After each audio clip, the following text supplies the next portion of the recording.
Hello, welcome to god's projects. കുറെ ചോദ്യങ്ങൾക്ക് ഇന്ന് നമ്മുടെ മുഖ്യമന്ത്രി വി.ഡി. സതീശൻ ഉത്തരം നൽകിയിരിക്കുകയാണ്. ആദ്യത്തെ ചോദ്യം ഇതായിരുന്നു: സിറ്റി ബസ് ഓർഡിനറി ബസ് ആക്കിയത് സർക്കാരിന്റെ അറിവോട് കൂടിയിട്ടാണ്. അപ്പോൾ അദ്ദേഹം പറഞ്ഞത് എങ്ങനെയാണ്?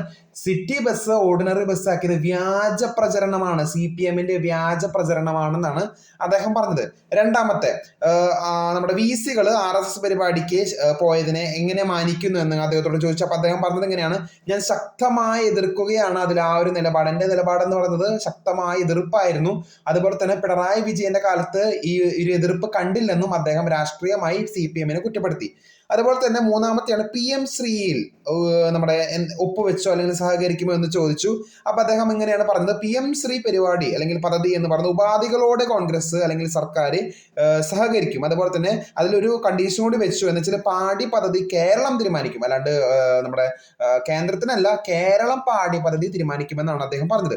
അതുപോലെ തന്നെ പ്ലീഡർ നിയമന വിവാദം, അത് അദ്ദേഹം പറയുന്നു ഞാൻ തന്നെ അത് ഏറ്റെടുക്കുകയാണ്, ഞാൻ തിരുത്തുകയാണ്, അതെന്റെ ഭാഗത്ത് നിന്ന് വന്ന മിസ്റ്റേക്ക് ആണെന്ന് പറഞ്ഞ് അദ്ദേഹം സ്വയമേ കുറ്റം ഏറ്റെടുത്തു. അതുപോലെ തന്നെ ആഭ്യന്തരമന്ത്രിയുടെ സ്റ്റാഫിന്റെ ആ ഒരു കഞ്ചാവ് കേസ് പ്രതിയാണെന്ന് പറഞ്ഞത് തീർത്തും എന്താ പറയുക, വ്യാജമാണെന്നാണ് അദ്ദേഹം പറഞ്ഞത്. അപ്പൊ ഇതാണ് ചോദ്യങ്ങളും അദ്ദേഹത്തിന്റെ ഉത്തരങ്ങളും എന്ന് പറയുന്നത്. കൂടുതൽ അവസരം കാത്തിരിക്കാൻ, സബ്സ്ക്രൈബ് ചെയ്യുക. Thank you.